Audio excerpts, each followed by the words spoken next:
Selim I, later known as Selim the Grim, was born into the Ottoman dynasty in 1465. He was a formidable figure from a young age. Known for his fiery red beard and his even fierier temperament, Selim was a skilled warrior and strategist.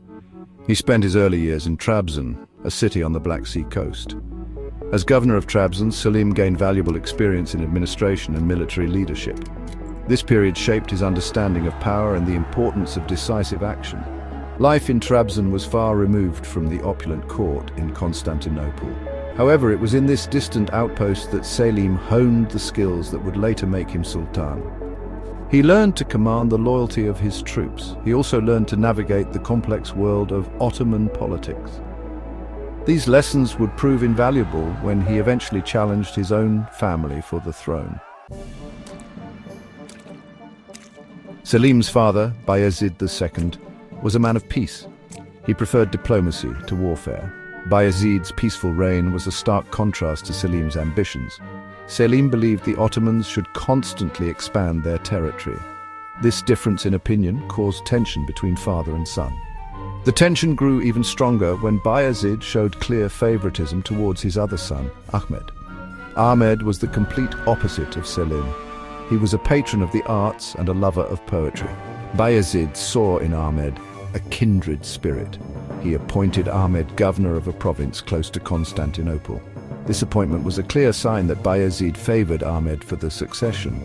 Selim saw this as a direct threat. He felt his rightful place as the eldest and most capable son was being usurped. The simmering tensions within the Ottoman dynasty boiled over with the Sakulu rebellion. In 1511, a religious mystic named Sakulu led a widespread uprising across Anatolia. The rebellion shook the Ottoman Empire to its core. It exposed the weakness of Bayezid's rule. Selim used this opportunity to criticize his father's inaction. He argued that Bayezid's pacifist approach had emboldened the rebels. Selim took matters into his own hands. He gathered his forces and marched to Anatolia. He brutally crushed the rebellion, proving his military prowess. His victory over the rebels highlighted his decisiveness and strength, qualities that were sorely lacking in Bayezid's eyes. Selim's actions, while successful, further strained his relationship with his father. He had acted without Bayezid's permission, essentially challenging his authority. Emboldened by his success, Selim made his first move for the throne in 1512. He marched on Constantinople with his loyal troops. His goal was to force his father to step down in his favor. However, Bayezid, despite his pacifist nature, was not one to relinquish power easily.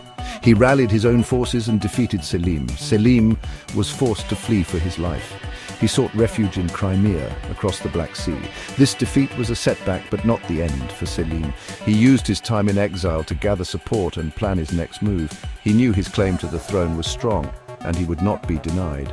Within a year, Selim returned with a vengeance, backed by powerful allies. His father, facing mounting pressure from within the empire and the threat of his son's forces, abdicated in Selim's favor. Selim I, the man who would become known as Selim the Grim, ascended to the Ottoman throne. His reign would mark a new era of Ottoman expansion and power.